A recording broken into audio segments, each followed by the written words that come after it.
Well, at the start of this week, the big rigs drove into Canberra, truckies urging the government to abolish the Road Safety Remuneration Tribunal. They got a lot of headlines and a fair bit of action. Less reported, though, was the presence of another group in Canberra around Parliament House, demonstrators supporting the Road Safety Remuneration Tribunal. On Monday night, the Senate did vote to scrap the tribunal. It was a ferocious row really, over an order for increased minimum wages for owner drivers. The tribunal said increased wages would improve road safety. But the government said the wage rise was a threat to the livelihood of small business. And anyway, the government also argued there is no proven link between increased pay rates and safer work conditions.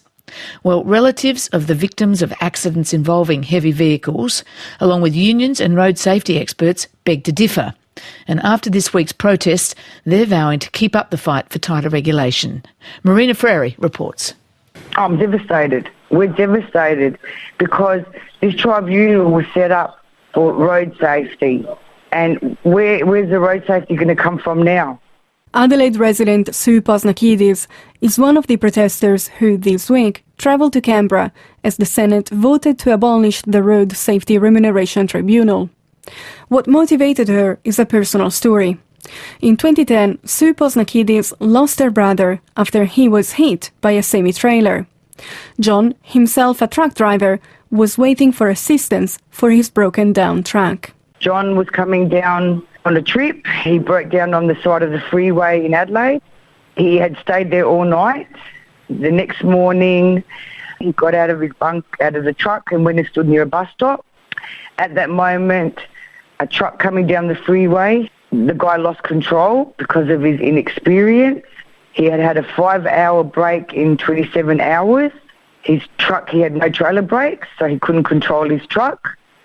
He had 42 tonnes of steel on his truck. He was coming down at about 140 kilometres an hour.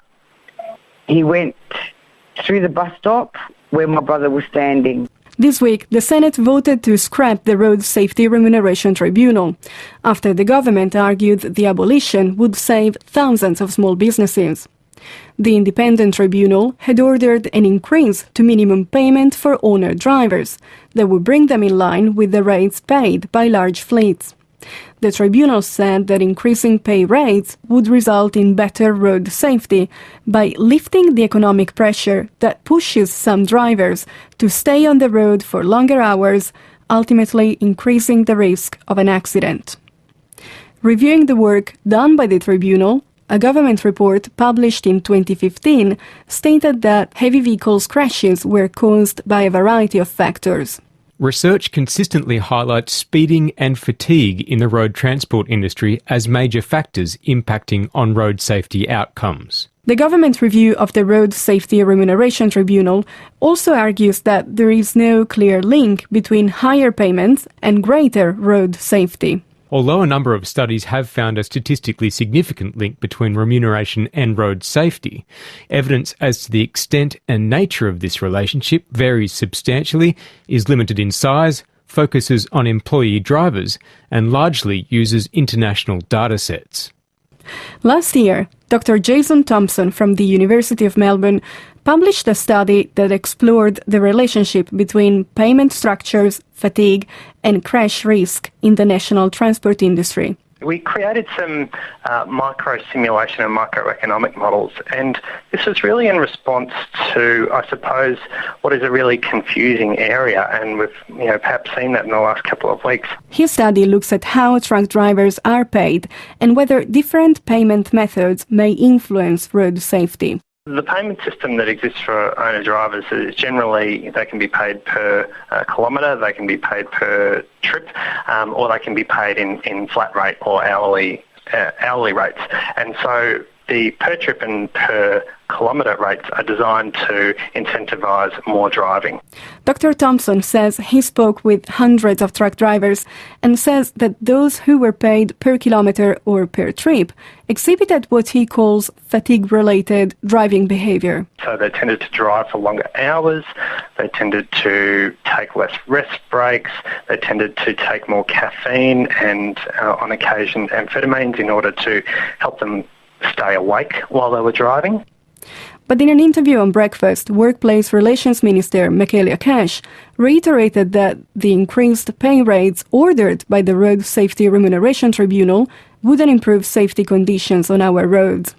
She says that truck drivers are being blamed for accidents they are not causing. One of the statistics that Labor doesn't want the Australian people to know is that when it comes to heavy vehicle crashes, 84% of them are not caused by the heavy vehicle. They are caused by the other road user. That statistic was included in a study published last year by the National Transport Insurance, which runs its own data centre. The same report points to speed as the leading cause for crashes, with fatigue also a growing concern. Max Cameron is a professor at the Monash University Accident Research Centre. The issue of being at fault is one thing, and I believe that truck drivers claim that they're not in fault in many crashes.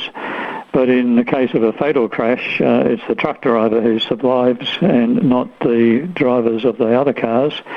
So one needs to question the evidence and whether it's really objective. Professor Cameron says the government should be looking at the correlation between accidents, speed and deadlines. Well, the link is not direct, but if drivers need to complete their journeys faster than they would otherwise to enjoy a higher remuneration, then that means that they must be driving at higher speeds. Unions, drivers and family members of victims of accidents involving trucks are vowing to keep up their fight against the abolition of the Road Safety Remuneration Tribunal. Sue Posnakidis says her brother's death could have been avoided, and she's calling on the government for tougher regulations around pay rates. They need to be paid properly to do their jobs properly, and they shouldn't be put under pressure. We don't want another family to go through what we've gone through.